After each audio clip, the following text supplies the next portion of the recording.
Hello বন্ধুরা, কেমন আছো সবাই? আজ ওমেন্স ডে। আজ ওমেন্স ডের শুভেচ্ছা সকলকে জানাই। আজকে তোমাদের কাছে একটা বিষয় নিয়ে আলোচনা করতে এলাম। সেটা হলো, বিগত বেশ কিছুদিন খবরের শিরোনামে দেখা যাচ্ছে যে কোনো কারণ ছাড়াই বা কিছু কারণবশত টুকটাক সমস্যা হলেও মানে অনেকেই হয়তো আত্মহননের পথ বেছে নিচ্ছে। এই খবরগুলো যেমন শুনতেও খুব খারাপ লাগে আর দেখতেও তো বটে।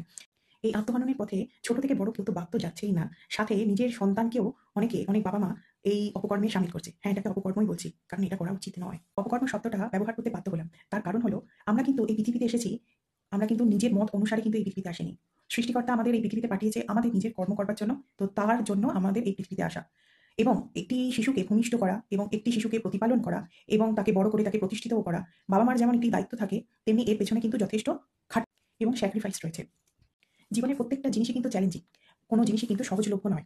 জীবন যখন সহজলভ্য নয়, তাহলে কি করে আমরা সেই জীবনকে নিমেষে শেষ করে দিই, বা আমাদের অধিকার দিলই বা কে?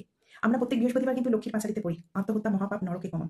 তাই না? তা সেইখানে আমাদের পাঁচালী আমাদের শিক্ষা দিচ্ছে যে আত্মহত্যা কিন্তু মহাপাপ। কিছু কিছু সমাজের লোক আছে, যা তোমার ভালো মন্দ যাই হোক না কেন, তোমাকে টিপ্পনি কাটবে।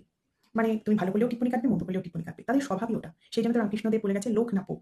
তা এই সমস্ত লোকের কথা শুনে বা এই সমস্ত লোকের কথা চিন্তা করে মাথা ব্যথা করে যে আমার কি হবে, আমার কি হয়ে গেল গো, এই সমস্ত চিন্তা ভাবনা করে আমার এই দুর্লভ জীবনটাকে কি করে শেষ করে দিই, বা তাদের কথাই এত গায়ে মাখবই বা কেন?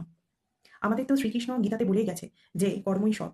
তা যখন কর্মই সৎ, তো আমরা সেই কর্মই করবো, তাই তো? তা সে আমাদের নিজেদের কর্মই যদি আমরা ঠিকভাবে করতে পারি বা সৎ পথে করতে পারি, তাহলে তো আমাদের জীবনে অত বাধা বিপত্তির এর সম্মুখীন হতে হয় না। আমাদের জীবনে কিন্তু মূল মন্ত্র হওয়া উচিত কিন্তু অল্পেই সন্তুষ্টি। তার কারণ, ওর এত বড় গাড়ি, ওর এত বড় বাড়ি, ওর এত কিছু আছে, এই দেখেই আমরা কিন্তু লোভে পাপ করে ফেলে, আর পাপ থেকে মৃত্যু। আমাদের যতটুকুনি ক্ষমতা, আমাদের সেটুকুনি করা উচিত। আমি যদি আজকে খেতে পাই বা আমি আজকে কিছু পড়তে পারি বা আমার আজকে একটা সামান্য কিছু জিনিস হলো, সেটাতেই আমাদের সন্তুষ্টি থাকার কথা বা ভগবানের কাছে কৃতার্থ হওয়ার কথা যে হ্যাঁ, তুমি আমাকে আজকে এই দিনটা পরম পাওনা আমায় দিলে। তোমার যদি আর্থিক সমস্যা হয়ে থাকে বা তুমি হয়তো অর্থের দিক থেকে কোনো রকম স্ট্রাগলের মধ্যে দিয়ে যাও, বাড়িতে হয়তো তোমার কাজের পরিচারিকা আছে, তো তাকে তুমি জিজ্ঞাসা করতে পারো সে কিভাবে তার জীবন নির্বাহ করে। তাহলে তুমি কিন্তু তোমার সংসার কিভাবে চালাতে হয় তার কিন্তু উপায় বা বুদ্ধি দুটোই পেয়ে যাবে। ডিপ্রেস লাগছে, আমার খুব ডিপ্রেশন হচ্ছে, এই ওয়ার্ডটা আমরা অনেকেই শুনি। একবার কাছে পিঠে কোনো ক্যান্সার হসপিটাল বা যেকোনো হসপিটালে একবার ঘুরে আসতে পারো, বা সেখানে গিয়ে কিছুক্ষণ বসে থাকতে পারো। ওখানে মুমূর্ষু লোকগুলো যেগুলো রোগের সাথে প্রতিনিয়ত লড়ে যাচ্ছে, তাদের বাড়ির লোকের সাথে একবার কথা বলে দেখো তো, এক ফোঁটা প্রাণ ভিক্ষার জন্য তারা কি না করছে। দেখবে তোমাদের ডিপ্রেশন জানলা দিয়ে উড়ে পালিয়ে যাবে। ছোটবেলায় ছোটবেলায় মনে করো ব্রেকআপ হলো বা মন খারাপ হলো, এরকম কিছু আমরা বলতাম, ব্রেকআপের কথা তো মাথাতেই আসবে না সেই সময়ের কথা। মনে করো যদি আমি বলি যে বাড়িতে যে আমার মন খারাপ হয়েছে, আমি করতে পারবো না, যে আমি ওই কাজটা করবো না। এই কথাটা যদি আমার বাবা মা শুনতো বা আমাদের সমগোত্রীয় ব্যাচের যদি বাবা মা শুনতো, তাহলে কিন্তু তার কপালে পিটুনি চুকতো। হুম। এবং আমাদের ঘড়ি ধরে একটা টাইম ছিল যে তুমি বাইরে যা কাজই করো না কেন, এই টাইমের মধ্যে কিন্তু তোমায় বাড়ি ঢুকতে হবে, এতটাই কড়াকড়ি ছিল। তো যদি তুমি 1 সেকেন্ড যদি এদিক ওদিক করো, তাহলে তার জন্য মার যুক্ত। এবং যদি আমি মার খেয়ে আবার বেশি জোরে কাঁদি, তার জন্য কিন্তু পেটানি খেতে হতো। স্কুলের শিক্ষক শিক্ষিকার কাছে মার খেলেও কিন্তু তাকে আমরা মনের কথা বলি, এবং অনেক সময় তাদের আশীর্বাদে বলো বা তাদের এর উপায়ে আমাদের কিন্তু মন খারাপ বা এই যে ব্রেকআপ অনেকটাই কেটে যায়। একবার পারলে তাদের সাথে শেয়ার করো, বা নিজের বাবা মাকে না বলতে পারলেও নিজের বন্ধুকেও বলতে পারো যে আমার এই হচ্ছে। অনেক সময় কি বন্ধু বান্ধব হয়তো সদ্বুদ্ধি হয়তো দেবে না, নাও দিতে পারে, কারণ এখন তো দুনিয়ার এই অবস্থা। তো একজন আছে যার উপরে তুমি তোমার সব কাজ ছেড়ে দিতে পারো একদম, সে হচ্ছে ওপরওয়ালা। ওপরওয়ালা হচ্ছে এমন এক বন্ধু তোমার, এমন সখা তোমার, সে তোমার সমস্ত কিছু থেকে তোমায় ঠিক উদ্ধার করবে। এবং তার উপরে যদি একবার ভরসা করতে পারো, সে তোমার এই ভবের কাণ্ডারি তরতরিয়ে তরিয়ে দেবে। তা আরেকটা কথা হলো যে প্রত্যেকটা কাজ, তোমার জীবনের প্রত্যেকটা কাজ, মানে যারা এরকম সিচুয়েশনে যাচ্ছ যে মনে করো টাকা পয়সা পাচ্ছ না, এরকম ব্যাপার যদি থাকে, বা কাজ করতে পারছো না, কাজ কি করবো ঠিক করতে পারছি না, আমি এই জায়গায় কাজ করি, আমার এইরকমই কাজ চাই, যদি এইরকম ধরনের মানসিকতা থাকে, তাহলে বলবো এতটা চিন্তা করতে চাও না। সামনে যদি তুমি কম পয়সার কাজ পাও বা একটু কম মানের কাজ পাও, সেই কাজটাই করো। স্বামীজি কি বলে গেছেন, কোনো কাজই কিন্তু ছোট নয়। এমন তো হতে পারে সেই কাজ করতে করতে হয়তো কোনো তুমি ভালো কাজের সন্ধান পেলে। জীবনের প্রত্যেকটা দিন প্রত্যেকটা কর্মের সাক্ষী কিন্তু ওপরওয়ালাকে রেখো, যে আমি আজ যে কাজটা করতে যাচ্ছি, আমি সংসারের জন্য, জীবন নির্বাহের জন্য এই কাজটা করতে যাচ্ছি, তুমি যেন আমার সহায় থেকো, বা আমি এই কাজটা করতে পারি তার জন্য তুমি আমায় শক্তি যুগিও। এই মনোভাব রেখে তার কাছে প্রার্থনা করে তুমি তোমার সকল কর্ম শুরু করো, দেখবে একদিন ঠিক ভালো ফল পাবে।